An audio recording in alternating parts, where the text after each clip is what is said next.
athlete, particularly coming out of Ontario, because the Canadian athlete was a 5-year high school student.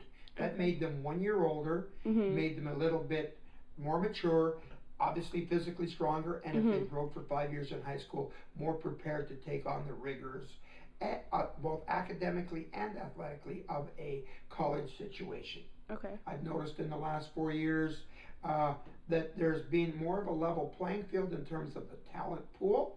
Okay. That doesn't mean that that we aren't still getting a lot of Canadian athletes to come over, but there has been, in terms of the quality of kids coming over, a bit of a more level playing field, with the Americans competing against the Canadians for the top dollar. Okay. So, on your team, do you actively seek recruits from Canada? I do, uh, for two reasons. Number one, because of geography, which is obvious. We're next door to a fairly large rowing community in the South Niagara area, in the Niagara area in general, St. Catharines, and even stretching up to Leander, Hamilton, and to Toronto. So that is there for us.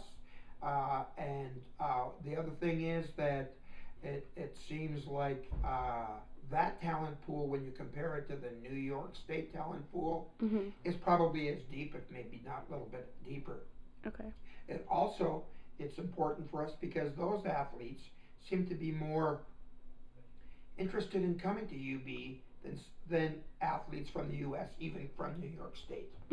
Why would Canadian athletes be more interested in UB than New York State residents?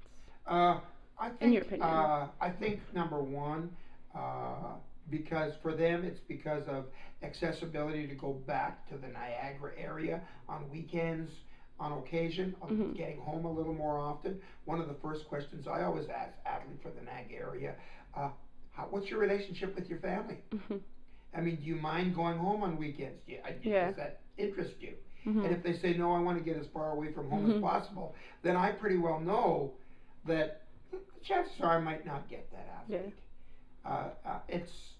It's just a question that I ask, but we do have a fairly large percentage of kids here that are Canadian kids on scholarship, and they have done well here, and we've done well by them.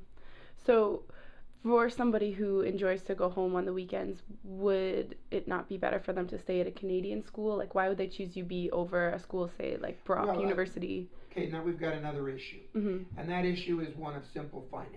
Okay. The first issue, of course, is the fact that you've got an athlete who for 4 or 5 years has explored rowing and has developed a certain skill level and a skill set. They could choose to go to a Canadian university, but there are no athletic scholarships.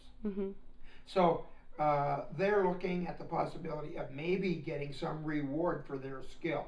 Okay. And that reward is obviously more attainable in an American environment than is a Canadian environment. There are good Canadian university programs, but they truly aren't full-time, year-round training athletes. Yeah. So I think that coming here, getting a chance at an education that's going to be either fully or at least partially subsidized is pretty attractive in that regard. Yeah. So, how do you think the culture of sports differs in Canada compared to here in America? Well, I think that I could answer that in two regards. Number one, the key word is professionalism. Okay. The whole concept in the United States of scholarship athletes makes not just the process itself more professional, but you've got professional coaches who are teaching these athletes. And I think that those things together, they give it more of a stature. Okay. I think